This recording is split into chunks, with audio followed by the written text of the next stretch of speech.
Welcome. This is a wrap-up of the Grand Rapids City Council meeting for July 12th, 2021. An extremely short meeting tonight, but I can give you a little bit of information. We had a work session before our regular meeting where we heard from the Itasca Ski and Outing Club,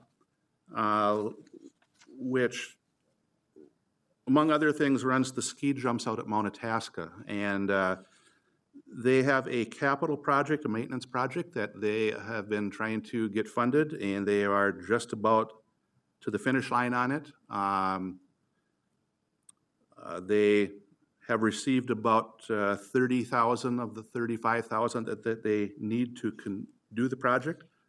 Mount Itasca brings in a lot of revenue to the city of Grand Rapids and neighboring cities each year, and provides a great place for youth and adults to recreate and in a safe environment. So they shared their needs, they shared their work that they're doing on a long-term plan for the facility, and ask for that remaining money so they can finish their project and start it this fall. So City administration will bring a request to us at our next meeting in July to fund that maintenance project. We have in the past, not because it's outside the city, have not funded operating expenses, but on occasion we have given money to maintenance or capital projects because of what it does for the city.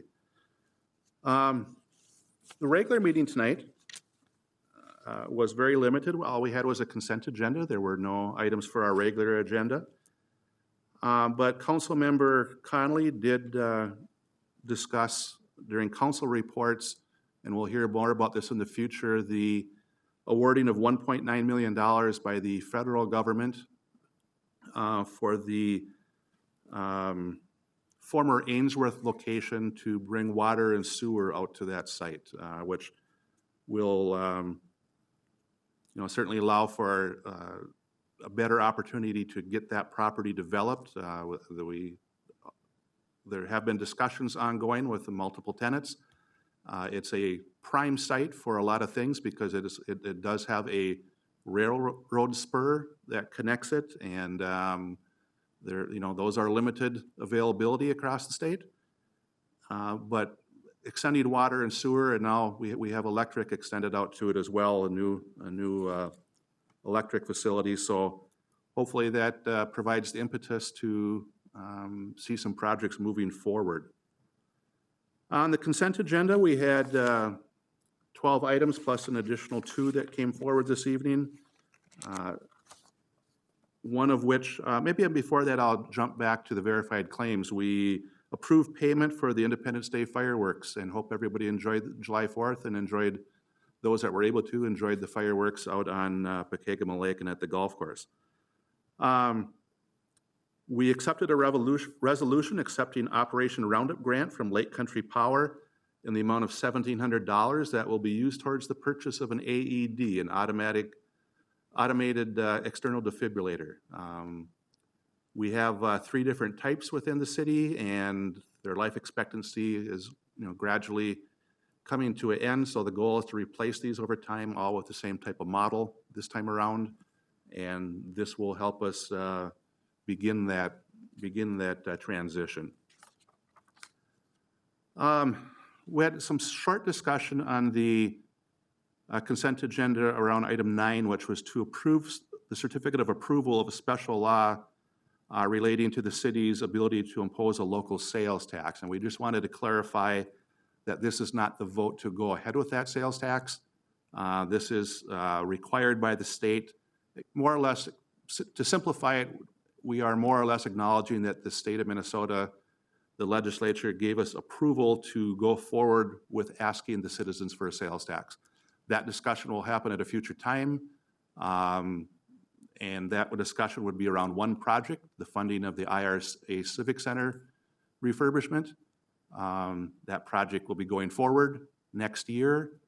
And so at that time, it will be a matter of whether we want to pay for that project through property taxes, which fall only on the citizens of Grand Rapids, or will we ask the citizens to consider a sales tax, which will allow for a broader group of people to help pay for that. And so that discussion will happen at a later time. We wanted to make sure this wasn't a vote tonight on a consent agenda to move forward with that, and it wasn't. It was just to acknowledge that the state gave us the opportunity to ask the citizens, and we will have a discussion down the road. And finally, 2 items on the agenda tonight. Didn't want to go without talking about them a little bit. We accepted the notice of retirement of Chief of Police Scott Johnson for the end of July. Chief Johnson has been became a welcome addition to our community. He retired from law enforcement out of the area and moved up here for retirement at the exact same time that we were looking for a chief of police. And he came out of retirement and spent a number of years with us, and I think it's safe to say that Chief Johnson was a very welcome addition to the city and to our community, and we wish him well in retirement. And with that, we approved appointment of Steve Scharr, who's the current Assistant Chief of Police, to the Chief of Police beginning August 1st. And we approved his employment agreement related to that. And so we congratulated Steve, who was in attendance this evening. So